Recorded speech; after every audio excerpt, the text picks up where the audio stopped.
I want to welcome everyone again to the second of our three-part series on intention and the Mitzvot of Tishrei.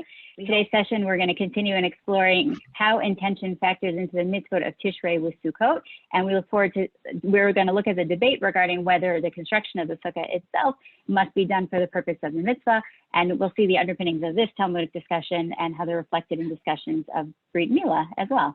So it's my pleasure to introduce to you again this week, Dr. Shana Strauch Schick. As you may recall from last week's session, Dr. Strauch Schick is a fellow of the Center for Israel Studies at Yeshiva University, and she teaches Talmud and Halacha in Mechelet Mevasar Yerushalayim, Matan in Israel, and she also teaches for us in the Drisha Summer Kollel. So some of you have already taken a number of her classes. In 2011, she became the first woman to be awarded a PhD in Talmudic literature from the Bernard Revel Graduate School of Jewish Studies at Yeshiva University, where she completed her MA in Bible. And Dr. Strauch Schick studied in the graduate program in advanced Talmud at Stern College and has held a postdoctorate fellowship at Bar Ilan and Haifa University. Her upcoming book, Between Thought and Deed, Intention in Talmudic Jurisprudence, examines the role of intentionality in the development of Talmudic law and is being published by Brill. Congratulations on that. I know I'm not the only one who's looking forward to today's session. So without further ado, Dr. Schick, please take it away. It's a long bio. I have to cut that down. Okay, welcome everyone. It's so nice to be here again and to learn with everyone. So we'll start with a little recap of what we did last week, analyze it a little bit, and then we're going to go on to talk about this new topic and how it relates. So I once again going to share my very nice PowerPoint. So today we're going to talk about Rev Hista and how he expands the role of attention in ritual mitzvot. Before we talk about that, so last week we saw that an early rabbinic law recorded in the Mishnah and the Tosefta that ritual is seen as being very much tied to in eternal devotion. And indeed, we saw that the Mishnah consistently rules that whenever it talks about a ritual vis-a-vis kavanat halev and intentionality, that it is necessary for one to fulfill their religious obligation. And we saw that it unambiguously requires that one direct their heart when hearing the shofar or Rosh Hashana, when reciting Kriyat Shema every day, when hearing the scroll of Esther on Chag HaPurim, we saw during our prayer as well. And we also discussed how this really is the conventional view of ritual, which really understands a ritual act as being meaningful because it's done with a proper attention which comes along with it. But last week, here's our Mishnah in Brachot, we said Mishnah and Fredes, they have a proper frame of mind. But we also saw another view introduced by Rava, the fourth generation Babylonian rabbi, who gave a new view of ritual by saying that you don't need a requisite in attention when performing a ritual act. And yet we saw that this very same Rava, when it comes to religious violations as well as the liability for torts and damages, Rava in particular consistently requires that one act with the intention and the purpose to harm, to do a sin. And so we saw again, one is only liable for idolatry if they wanted to accept the idol as a deity. One only has to pay a compensation for harming another person's property if they wanted to harm the other person's property. We saw that for Rava, one is only liable for violating the Shabbat if that was one's purpose. They wanted to specifically violate Shabbat. So we see on one hand he places a lot of weight on one's thoughts and in intentionality when it comes to violations. But when it comes to doing a mitzvah and fulfilling a requirement, a ritual, he basically dispenses with it altogether and saying all you really need is a very small minimal amount to act, and to know that you're doing the act which constitutes a ritual, even if you don't want to do the ritual at all. So hence, if you're blowing the shofar on Rosh Hashana, not because you want to do your mitzvah, but because you want to play a song on the shofar, Rava says you fulfill your obligation. And even though this went against an explicit Mishnah which says you only fulfill your mitzvah of shofar on Rosh Hashana if you directed your heart to do the mitzvah. So we saw that even though for Rava, kavanah, rich in attention, is a concept around which many of his rulings are decided. If it's a violation, he requires it, but if it's a fulfillment of a ritual, he dispenses with it. And we said that perhaps he's really introducing this idea of ritual as its own area of law, one which is not determined by one's act, by one's thoughts, but one that is determined by one's acts, and the fact that we as a people, as a community, give meaning to a specific set of acts at a specific time in a specific way, and that itself is meaningful. And this is an idea which modern ritual theorists have proposed as well, that ritual is meaningful because it's an act that a people together do, and that on its own can be meaningful even without a requisite kavanah in attention to go along with it. So that was Rava. Today we're going to see another rabbi. Actually, Rava's father-in-law and his teacher, Rev Chisda, who lived in the beginning of the 4th century and is a third generation of Babylonian Morah. So he goes in a very different direction than did Rava. Not only does he seem to go with the view we see in the Mishnah, which very much sees ritual as a tie to a person's kavanah, their internal mental processes that go along with it, but he even expands the need for intentionality to areas where Tanaitic law does not as well, does not at all. So we're going to begin our discussion with the holiday that's coming up, another one in Tishrei, Chag HaSukkot. And we're going to see that although early law, as found in the Mishnah and Eretz Yisrael, a text, really see the construction of the sukkah as really just tied to the physical structure, and whether you have met objective set of criteria. Rav Chisda introduces a need for intentionality in the construction of the sukkah as well.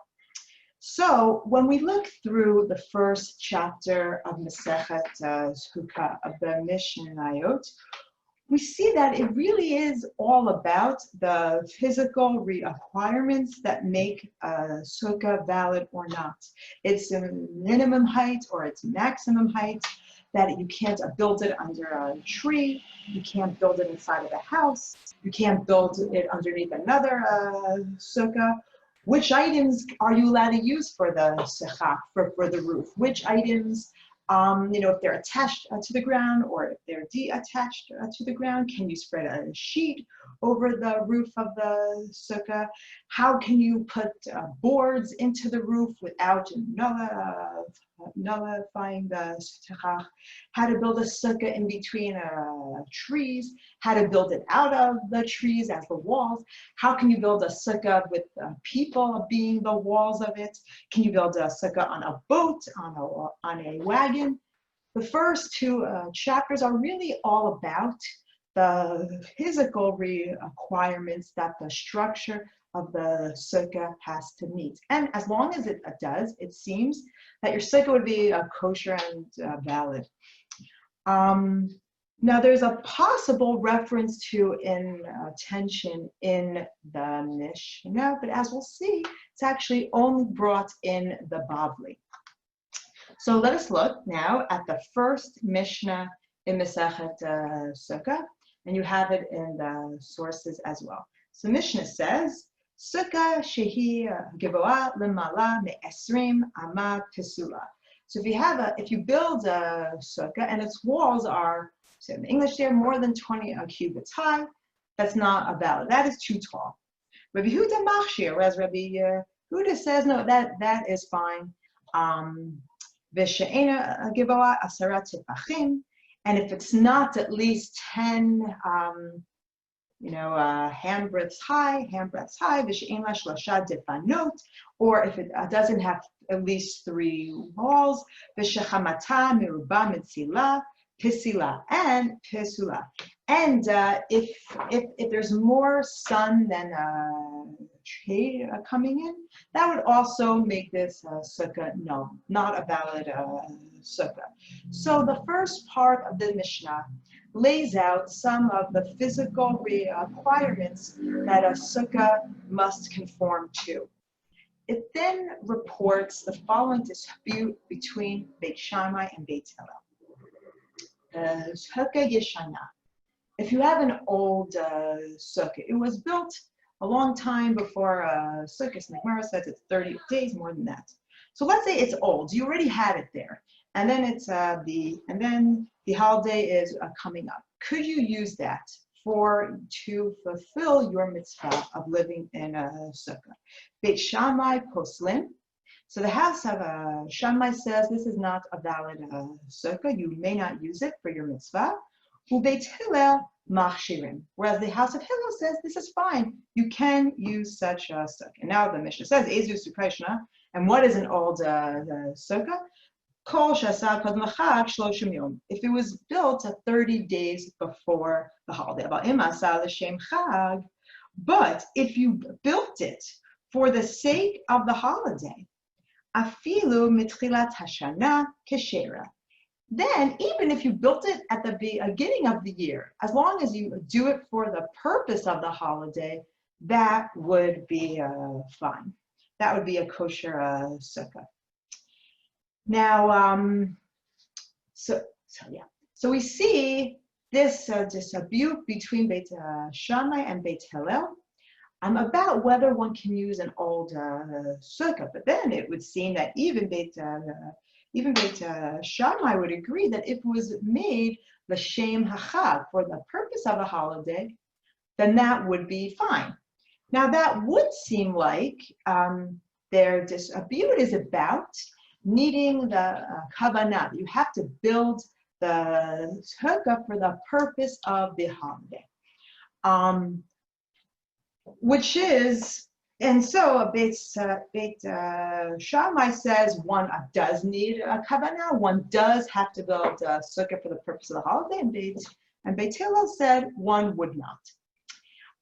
So it's possible that that's what the debate is about, and we'll see that's how the Bavli understands it.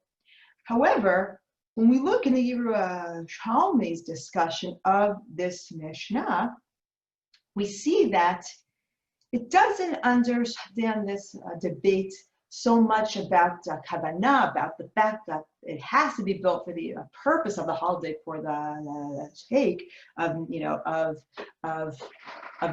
a kavanah. Rather, it's more about, did you build it well? And if you build it too early and not for the purpose of the holiday, then you might not have built it according to the special requirements that the holiday requires.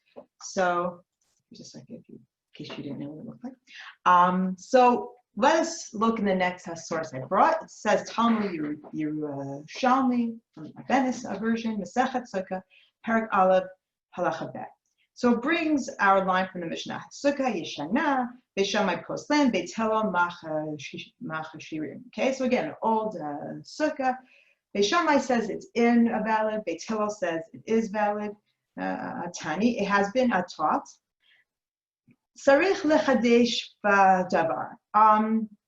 Even according to Beit Hillel, you need to put something new to it to make it valid. If it was built more than 30 days. Chavraya Amre, Tefach, Rav Yosef Omer Kolshu. So the Hosiad said the new part you add to it must be at least a hand breadth of the roof. And Rabbi Yosef says, no, it can be any small amount you do. As long as you do anything, even if it's a small amount of new aspects of the sukkah, that would be fine. Okay. Ubavad al panei kula, as long as it covers the entire face of the sukkah. Okay. But now the part I want to look at is the next line. Af be matzah. Now they have the same dispute when it comes to matzah. Matzah hayishana, tiflukta de Beit Shammai u de Beit Hillel. If one baked matzah really early, a long time before the holiday, this too is a dispute between Beit Shammai and Beit Hillel. And again, an Amar Rabbi Yosef, Divrei HaKolhi. However, Rabbi Yosef says, everyone agrees actually that you can't have old matzah. Why? Mikevan shalo asa l'shem Pesach. If you weren't making the matzah specifically for the holiday of Pesach, davar bari shalo dikdek ba, then it's a clear, everyone knows that you wouldn't be really careful to make sure that it didn't become leaven. So the fact that you can't have old matzah is not because you need a kavanah for the purpose of the holiday per se. It's rather there's a concern that if you make it too early, you might not make it properly because you're not going to be careful to make sure that it didn't rise and it was within 18 minutes and all the special halachot that are required when making matzah. And you could say that same concern is regard to Sukkot as well. If you make it too early, you're not making it for the holiday per se, then you might not make it according to the physical requirements that have to be met. Now, since it's not as rigorous as matzah, that might be why Beit Hillel was making it. And said, okay, so if you add one new thing, that is fine. Because it's not so hard to make a valid sukkah the way it is by making sure you make a proper matzah. But nevertheless, it's not a cause they require a kavanah per se. It's more just reflective of a concern of will you make this properly or not. And if you make it too early, you might not. There's a very real concern about that.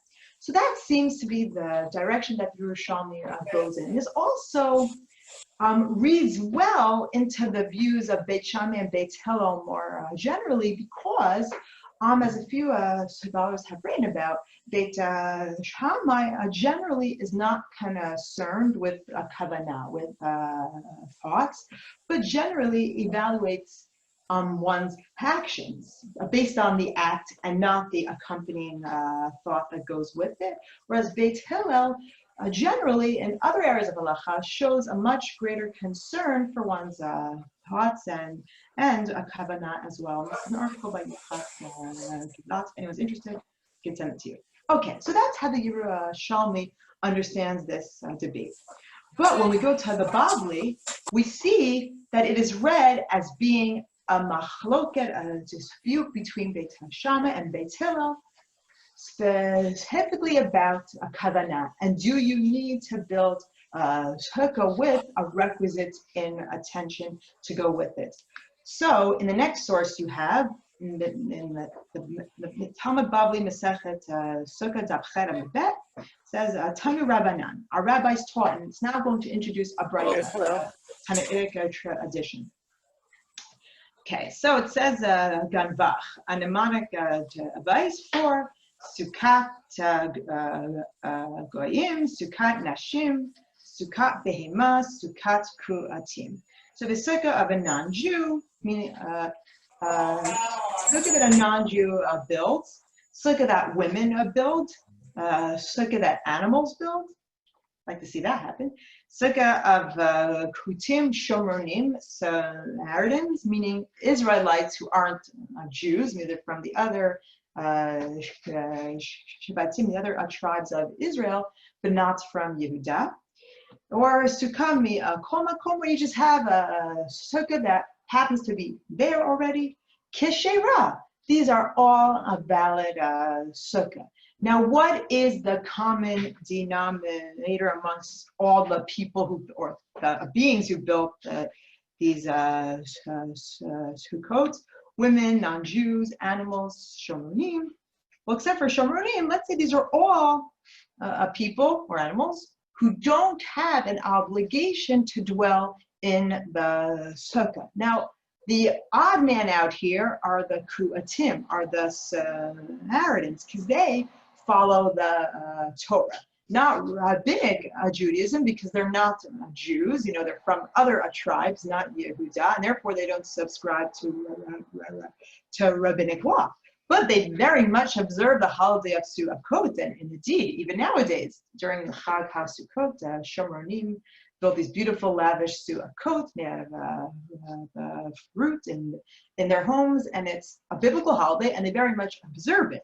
So they would have an obligation. So Tosfot actually asks this question and gives an answer for why they are in this list if they are a group who would be obliged to live in the sukkah. So they write in the next source, Ko sin Sukkot kutim, Ko hinach dekachashiv hacha, Amar b'shamatim zalav b'nei chiyuva ninhu. So everyone on this list are people who don't have an obligation to dwell in the sukkah. So then what do we do about Shomronim who do observe it, who do follow biblical law? So de kesavar gare arayotain. So this Braita must be according to the opinion which is recorded elsewhere in the Talmud that Shomronim actually were converts, and they weren't real ones. They were converts out of lions. And this recalls the account, the biblical account brought in Ezra and Nehemiah, where there's a group of people living in Israel when during when the Jews were able to come back from the exile in Babylonia, and they're able to rebuild the Beit HaMikdash. And there's a group there living in Israel at the time who were relocated by the Syrians, and they want to know how to worship the local gods because they're being attacked by lions. So they only convert out of fear of the lions. So according to one view in rabbinic literature, these are the Shomronim. So they weren't actually from the tribe of Yosef as they claim to be. They're actually part of these converts who only kind of averted out of fear of lions attacking them, but they weren't real true converts. So says Tosafot, that is who this Braita refers to. But in other words, this group in the Braita are all people who don't have an obligation to live in a sukkah, and yet, if any of them builds one, it's a valid sukkah. And why is that? Bilvad shetehei mesuachecha kehilchata. So back in the Gemara, it's a valid sukkah, irrespective of who builds it, as long as it's built properly. So this would seem to say, as long as you build it according to the specifications in the Mishnah, it's a valid kosher sukkah. And we don't care who made it, because that doesn't matter. All that matters is that you have a valid structure. And that's what we look at. And if a non-Jew can build it, that would clearly say you don't have to have a requisite kavanah in attention when you build the sukkah. All that matters is that you have it and it's made properly. and then you can live in it, and that's your mitzvah. However, when we look in the Gemara's discussion of it, we see that Rav Chisda, a teacher of Rava, understands this abraita in a different way. So, my kehilchata, what does this abraita mean when it says you build it properly, according to the law? So I would have thought, and that's what it seemed like it meant, you built it according to the specifications of the Mishnah. However, Amar Rav Chisda says, Hu she'asa le'seil.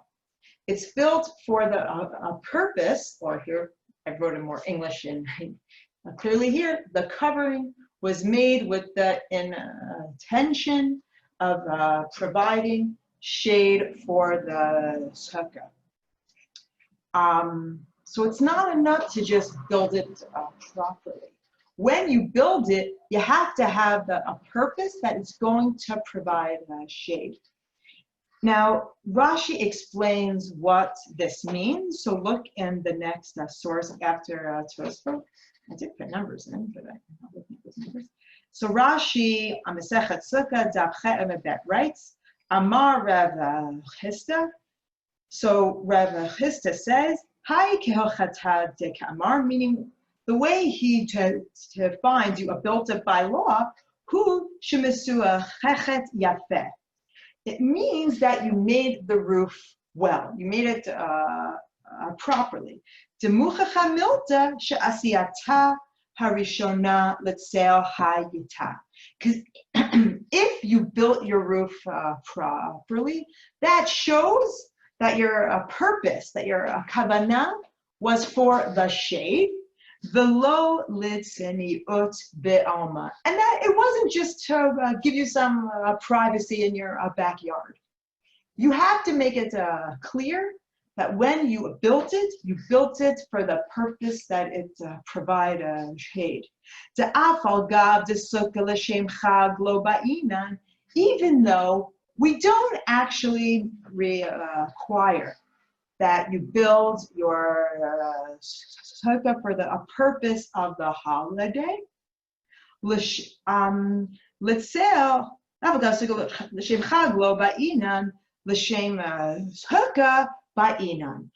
do require that you build it for the sake of sukkah. And what does it mean to build it for the purpose that you're making a sukkah? That it provide a shade. That you're using your roof from dried growing things. So we don't hold like the view of Beit Shammai. We never do. Beit Shammai is the rejected opinion. And we always follow the house of Hillel. Nevertheless, says Rav Chisda, while you don't have to build your sukkah for the purpose of the holiday, you do have to build it for the purpose of sukkah, which is that it provide shade, and not that to build yourself a little hut, not that you want to cool down in the sun, or you don't want your neighbors to watch you while you eat. It has to be for the purpose that it provide shade. And in this way, Rav Chisda introduces a need for kavanah, where formerly all that really mattered was that you built a structure according to the laws set out for what it should look like. Now we find a similar ruling by Rav Chisda elsewhere in Masechet Sukkah with regard to a different Mishnah in the first chapter of Masechet Sukkah, which likewise delineates the physical structure of the sukkah. So, any other questions? Yes. Sorry, there have been some comments in the chat. I'm not sure if you're able to see them very easily, but I just wanted to bring it to your attention. Thank you. If you want to read them out loud, if you're going to comment on them, that would be helpful. Okay. So, okay, so this is an easy one. Can you clarify which one is which one's father-in-law? Rabba is the son-in-law. He married Reb Chista's daughter. There's a book out by Maggie Ann Atan, Reb Chista's daughter. She comes up in a few anecdotes in the Bavli. So Rabbi Chista was Rabba's father-in-law and teacher. Okay, what about adding or changing a decorative element to the sukkah? Good question. We're actually going to get to that in the next Shana we're going to look at. So hold off on that one. So a kavanah. I'm reading the next question. Kavanah is all about performing acts for the right reason, no heart or soul, in the sense of a feeling or a sentiment or emotion involved.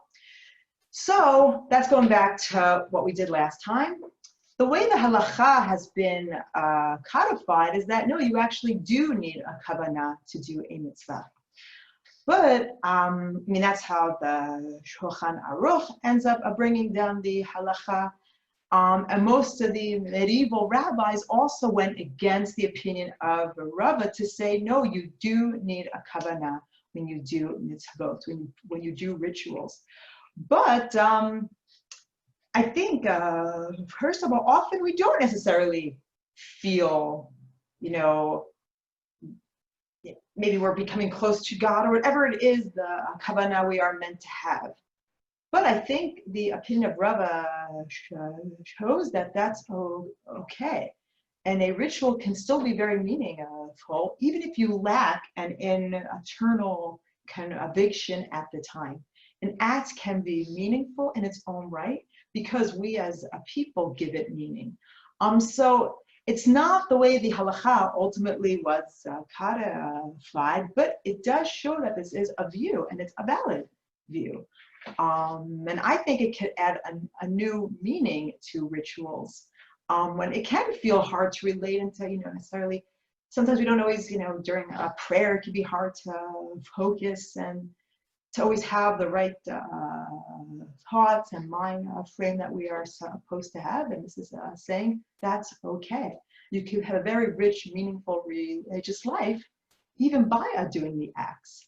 I hope that answered the question. And finally, what's the difference between for the purpose of a Sukkot, being the holiday, and for the purpose of being sukkah? Since the only reason for building a sukkah is for the purpose of observing Sukkot. You are right. And I think the problem Rashi is trying to grapple with is that we don't hold like Beit Shammai. He's the rejected opinion. So why is Rabbi Chista going with kind of this view of Beit Shammai? So Rashi's coming to say, so it's not, because Beit Shammai says you have to build it for the sake of the holiday. Whereas Rabbi Chista is saying it's not for the holiday, it's for the structure. You're right. I don't see, we can nitpick it. There is a difference, but it's not a huge one. But I realized I actually didn't read, I skipped a Gemara on Tet Amud Aleph, where a Gemara gives the reasoning for Beit Shammai. So thank you for reminding me about that. So let's just go to the Gemara, right? I gotta see what the numbers are. It is source number 3 for you. Source number 3, there we go. So my time of Beit Shammai. What is the reasoning for Beit Shammai? Why does he say that an old sukkah is invalid? So we saw the Yerushalmi seem to say it's about you might not have built it well. But the Bible does not say that. Rather it says Amar Kra, so the Pasuk says, it says in the Torah, Hasukot Shivat Yamim La Hashem. Chag Hasukot Shivat Yamim La Hashem. The festival of Sukkot is 7 days unto the Lord. Meaning, sukkah shasuya l'shem chag ba'ina. That indicates that we require sukkah be built for the sake of the holiday. And then it brings another then, and then it says, well, what does Beit Hillel do with that? And it goes back and forth. Then it brings another biblical proof for Beit Shammai. Elamai Tamid de Beit Shammai. Rather, what is the real reasoning for Beit Shammai in validating an old sukkah? Ketiva Kra Acharina. So there's another biblical verse which says, Chag HaSukkot Taseh Lecha Shavat Yamin. So you shall prepare for you the festival of Sukkot for 7 days. And again, Sukkah Ha'asuya L'Shem Chag Ba'ina. We require that you build the sukkah for the sake of the holiday. Beit Hillel. So what does Beit Hillel do with that verse? He needs to learn, or they need to learn a law from that as well. So hahu mibaile leosin sukkah b'cholo shel moed. So they use that verse. Gosh, a lot of English here. That is to teach that one can even build sukkah during chol ha-moed, the days in between the first day and the last day. So that even if you build it during chol ha-moed, it's still a valid sukkah. Ubeit Shammai, and what does he do with that law? How does he learn that law out? Sibir Lud Rabbi Eliezer, he actually holds the view of Rabbi Eliezer, Damar Enus in sukkah b'chol shel moed, because Rabbi Eliezer holds that one may not build their sukkah during Chol HaMoed, and it's not a surprise that Rabbi Eliezer would be in line with the view of Beit Shammai, because he's often been associated with the house of Shammai. So we see that the view that you need to build a sukkah for the purpose of the holiday is the rejected opinion of Beit Shammai. So Rev Chisda can't hold like that. So he finds another way to introduce a need for a kavanah into the construction of the sukkah. You have to build it for the purpose that it served as a sukkah. And we can, debate how different is that from Beit Shammai. Rashi says it is, and it's slightly different. So that's what he writes here. Now, we're going to see that he says something very similar with regard to the third mission in the first parach of Masechet Sukkah, source number 7. So the Mishnah there writes, this will relate to a question someone asked about hanging decorations. So it says in the Mishnah, if you spread a sheet over the roof of your sukkah because it's too bright from the sun, or you lay it underneath the Schick because leaves are going to fall into your soup, or if you spread a sheet over a 4-post bed, that is an invalid sukkah. But you could spread a sheet over a 2-post sukkah, meaning it's like one rod, and then you hang the sheet over the rod, so it forms a triangular sheet, and there's no wide roof of the sheet blocking out the Schick. So again, it seems like this halacha is purely about what the construction of the sukkah may look like. Now, Rabbi Chisda actually, so here's the Mishnah. Now, Rabbi Chisda says the following on this Mishnah. So I must have accidentally erased it, but this is what he says, and I'll read the Hebrew, you have the English here. Amar Rav Chisda. So Rav Chisda said, Lo shanu ela mipnei ha-esher. When our Mishnah validates a sheet, it's only if you spread the sheet because of falling leaves. Aval ne'utah, but if you spread the sheet in order to make it beautiful, like you spread it for a nice decoration, kishera, it's valid. So we see that you can do the very same act, hang a sheet under your sechach, and whether it invalidates the sukkah or not completely depends on why you spread the sheet there. It completely depends on your kavanah. If you spread in order to catch leaves, your sukkah is invalid. But if you spread the same sheet because you like the way it looks and makes your sukkah look nice, says Rav Chisda, that is a valid sukkah. So one act is determined differently based on your purpose and your mindset when doing it. So what we see from both cases is that Rav Chisda advances the idea that there's no purely objective status to the structure of the sukkah. Rather, a valid sukkah is also dependent on the intentions of the person building it. Now, this way of thinking about these kinds of rituals is not limited to the mitzvah of sukkah, but it appears in other rulings by Rav Chisda and other ritual halachot, which are likewise about physical state that we are looking to. And we find a very similar ruling by Rav Chisda when it comes to a brit milah. With regard to circumcision, the prevailing position evidenced in ancient Israel, both not only in early rabbinic law, but also in Second Temple works like Josephus, is that all that matters is that you have a valid circumcision. It doesn't matter who did it. You don't need like a special Jewish moel.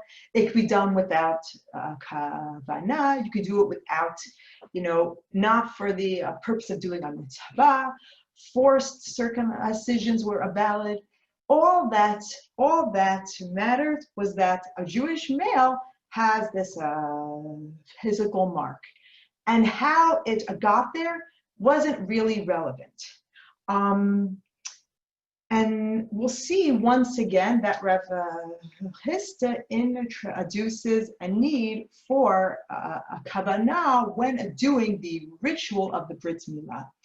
So this is seen in the next source, number 8, which lists a whole bunch of disputes regarding a non-Jew, and again, Shomroni, a Samaritan who performs a brit milah on a Jewish male, a baby, and whether that's a valid brit or not. So we find a few opinions on the matter. I'll read a little bit, it's a little long and I don't want us to get lost, but I made a chart laying out the different opinions. So we have Tanu Rabbanan, our rabbis taught, this is source number 8 in Masechet Avodah Zarah.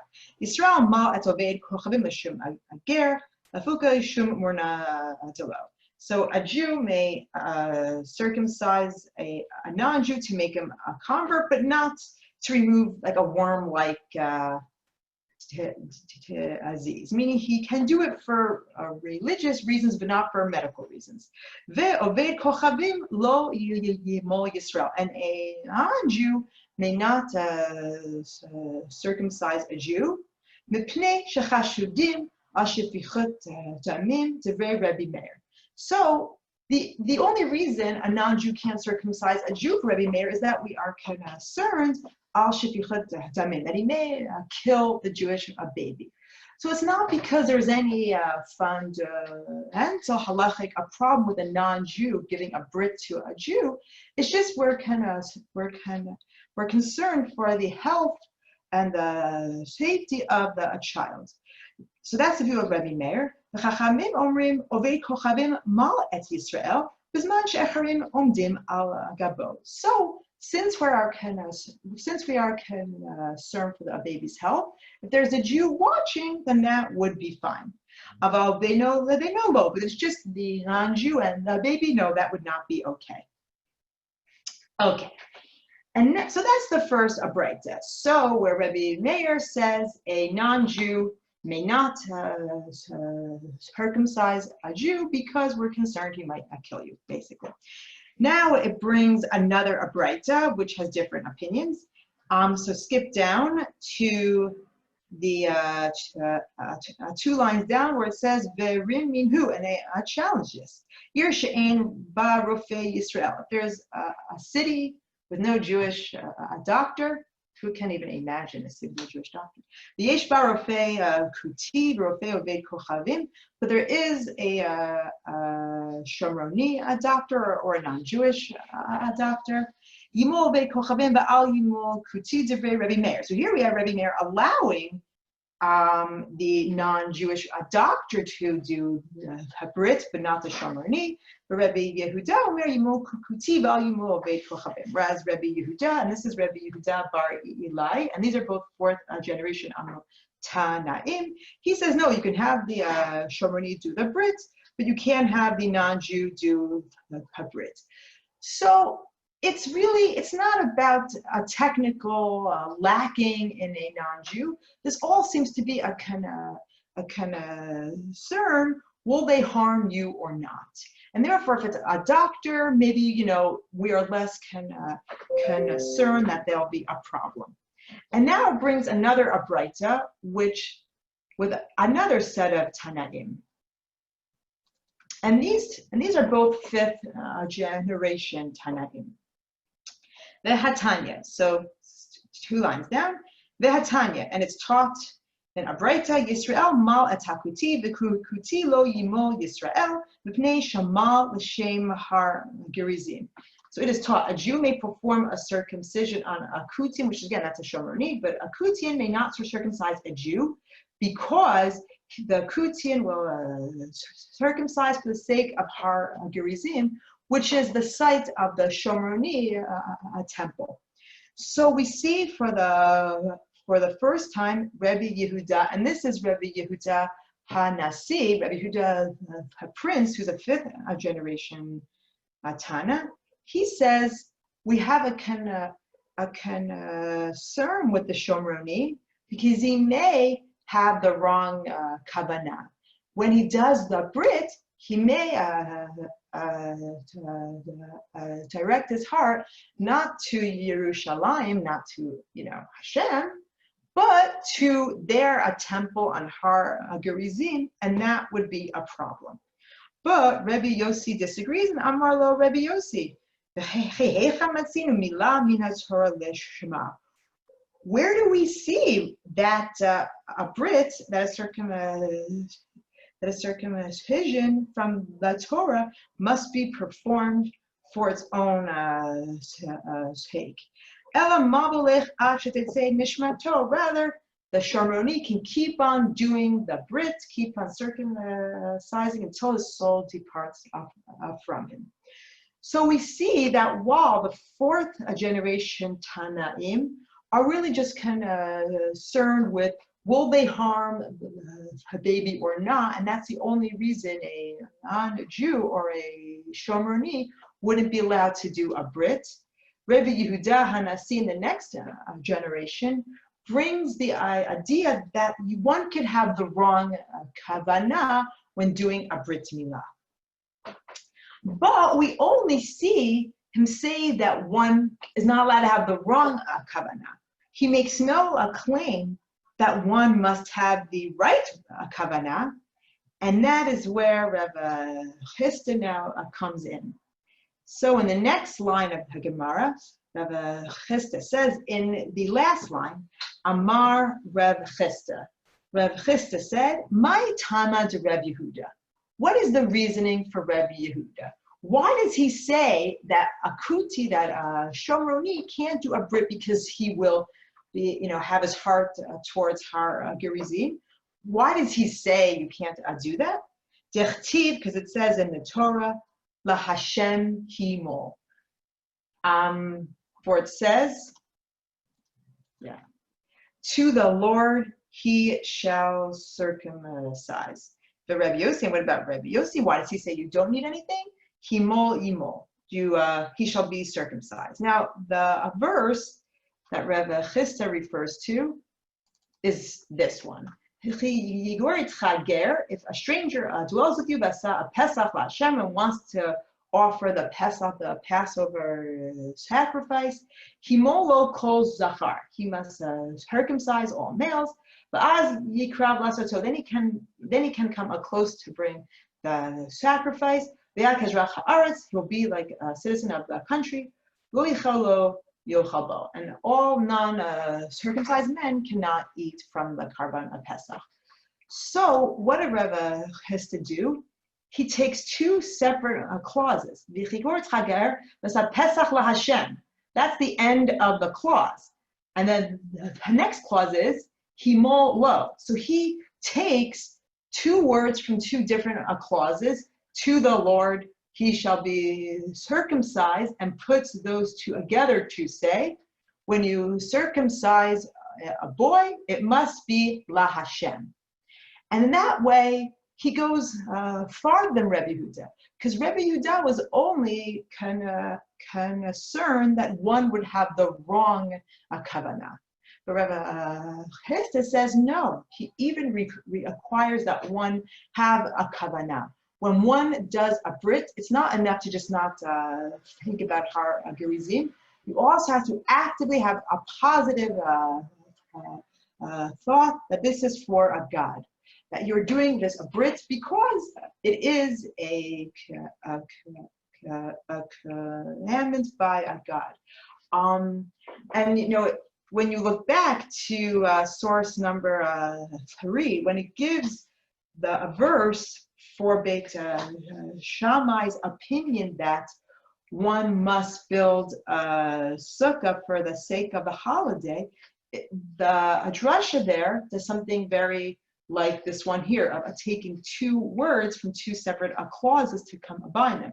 So in source number 3, where it says Amar Kras Chag HaSukkot Shivat Yamim La Hashem, he takes, you know, HaSukkot, even though it's about the holiday, but isolates it to be just about the structure itself, and combines it with La Hashem. Now, I had a whole other bunch of sources here, but I see we don't have a time for it. But what we see throughout all these rulings of Rev Chisda is that he takes the view of the Mishnah and he goes with it, and he expands it by stressing the importance of mental activity beyond what is found in the Mishnah. So to sum up, Rav Chisda introduces requirements of a kavanah in ritual beyond that which the Mishnah seems to indicate, and he makes in a tent a parameter that can define the status of a ritual object. Now, to be clear, there are earlier rulings which do require that various ritual objects have some sort of proper thought when being made, such as tzitzit, fringes, and slaughtering animals. But he is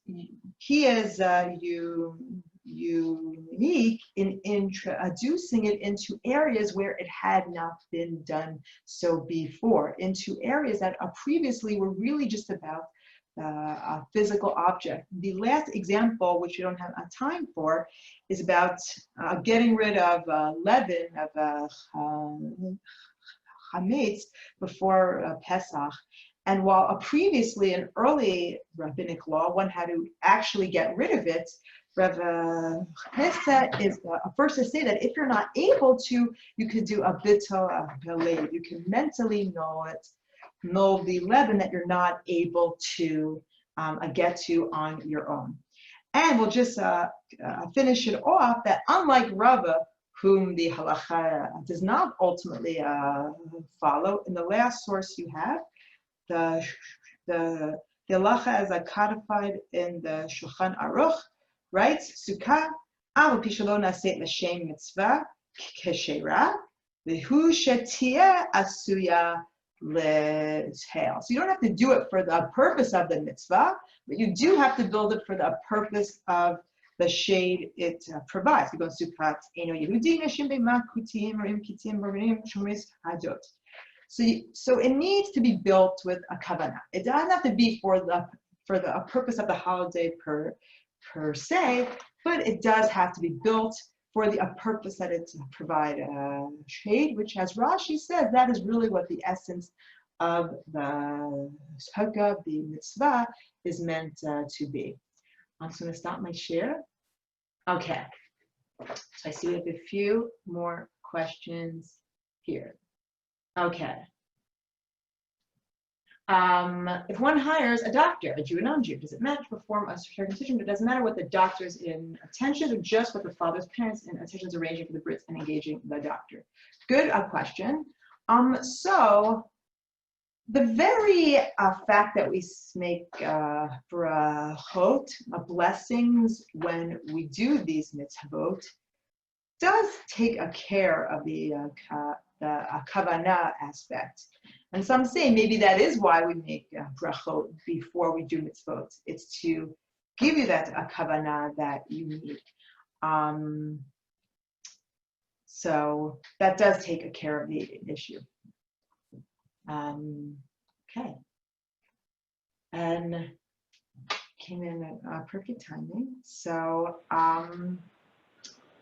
in sum, we saw how one rabbi we saw two rabbis go in very different directions with regard to intention and ritual.